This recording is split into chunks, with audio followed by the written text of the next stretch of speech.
الحمدللہ وحدہ لا شریک لہ والصلاة والسلام علی من لا نبی بعدہ وعلی آلہ وصحابہ الذین اوفوا عہدہ۔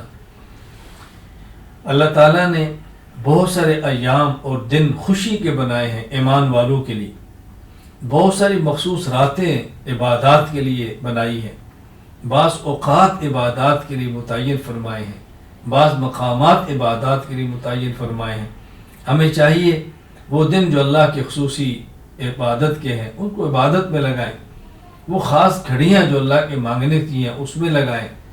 مسلمان کے اپنے دن ہیں تہوار کے، مسلمانوں کے دن ہے عید الفطر تہوار ہے، عید الاضحیٰ تہوار ہے، اور جمعہ مخصوص اجتماعی عبادت کا دن ہے، اللہ نے ہمیں دیا ہے، اس پر خوشی کا اظہار کریں، اچھے کپڑے پہنیں، سفید کپڑے پہنیں، خوشبو لگائیں، چہرے سے خوشی محسوس ہو۔ اور وہ دن جو کفار نے اپنے لیے متعین کیے ہیں وہ ہمارے دن نہیں ہیں، ہمیں ان دنوں سے بچنا ہے، ہمیں اجتناب کرنا ہے۔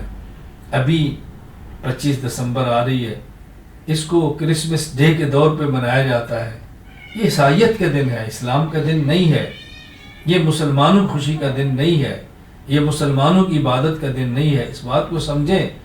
ایسی تقاریب میں جانا، کیک کاٹنا اور اس پر فخر کرنا، یہ بہت افسوس کی بات ہے کہ انسان کی مجبوری ہو کہ ماحول اس کے بغیر اس کو نکلنے کا راستہ نہ دیتا ہو، گزارا نہ ہوتا ہو، مجبوری میں پھنس جائے، یہ تو الگ بات ہے۔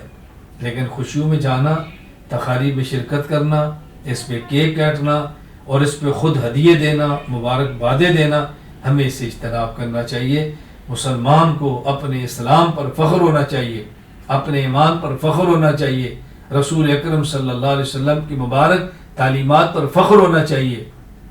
ہم نے اپنی تہذیب کو عام کرنا ہے، اپنے کلچر اور رواج کو رواج دینا ہے، ہم نے اس پر محنت کرنی ہے۔ رسول اکرم صلی اللہ علیہ وسلم کا لباس، نبی پاک صلی اللہ علیہ وسلم کا مبارک چہرہ، رسول اکرم صلی اللہ علیہ وسلم کی پاکیزہ زندگی، ہم خود بھی اس کو اپنائیں اور پوری امت میں اس کو عام کرنے کی کوشش کریں۔ اسلامی تہواروں کو سمجھیں اور کفریہ تہواروں سے خود کو بچائیں اور دوسروں کو بچانے کی مناسب پیار سے، محبت سے ترتیب بنائیں۔ اللہ ہم سب کو رسول اکرم صلی اللہ علیہ وسلم کی سچے دین پر چلنے کی توفیق عطا فرمائے۔ وآخر دعوانا الحمدللہ رب العالمین۔